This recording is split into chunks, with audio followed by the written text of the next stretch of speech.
A share taxi is a mode of transport which falls between both taxicabs and buses. These vehicles for hire are typically smaller than buses and usually take passengers on a fixed or semi-fixed route without timetables, but instead departing when all seats are filled.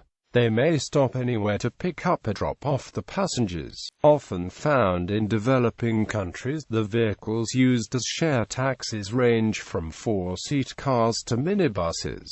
They are often owner-operated. The UITP term informal transport includes share taxis. Operation. Terminus. A given share taxi route may start and finish in fixed central locations, and landmarks may serve as route names or route termini. In some African cities, routes are run between formal termini, where the majority of passengers board. In these places, the share taxis wait for a full load of passengers prior to departing, and off-peak wait times may be in excess of an hour. In other places there may be no formal termini, with taxis simply congregating at a central location instead. Even more formal terminals may be little more than parking lots. In South Africa, it's also referred to as a rank, which denotes an area specifically built by a municipality or city for taxi operators, where commuters may start and end their journey.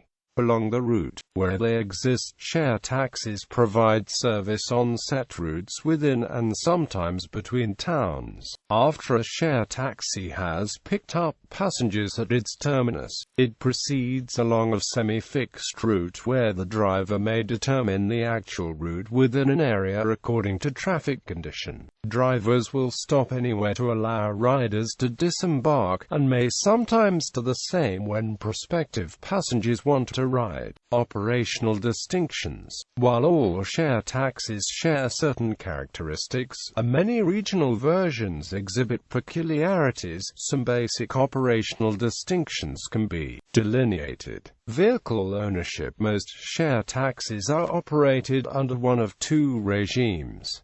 Some share taxis are operated by a company. For example, in Dhaka there are company-owned fleets of hundreds of car rapides. In Soviet Union, share taxis, known as marshrutka, were operated by state-owned taxi parks. There are also individual operators in many countries. In Africa, while there are company share taxis, individual owners are more common, rarely owning more than 2 vehicles at a time. They will rent out a minibus to operators, who pay fuel and other running costs, and keep revenue. Syndicates. In some places, like some African cities and also Hong Kong, share taxi minibuses are overseen by syndicates, unions, or route associations. These groups often function in the absence of a regulatory environment and may collect user fees from drivers, set routes, manage terminals, and fix fares.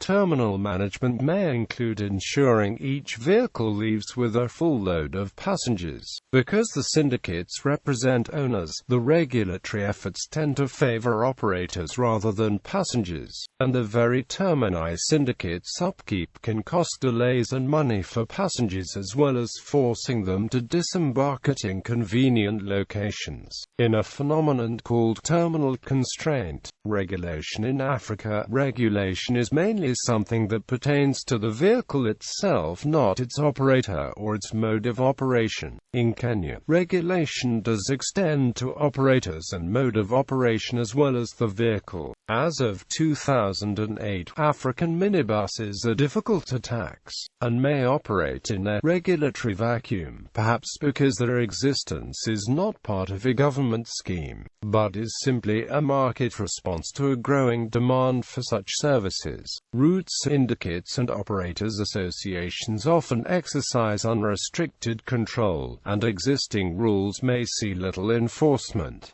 Types of vehicle. Share taxi is a unique mode of transport independent of vehicle type. Minibuses, midibuses, covered pickup trucks, station wagons, and lorries see use as share taxis. Certain vehicle types may be better suited to current condition than others. In many traffic-choked, sprawling, and low-density African cities, minibuses profit. In Israel, they were mostly the largest model of Mercedes, owned generally by Arabs, and very efficient, having space for 7 to 8 people, and having loosely fixed routes, dropping a passenger either at a specific terminus or going a little out of way to facilitate the passenger.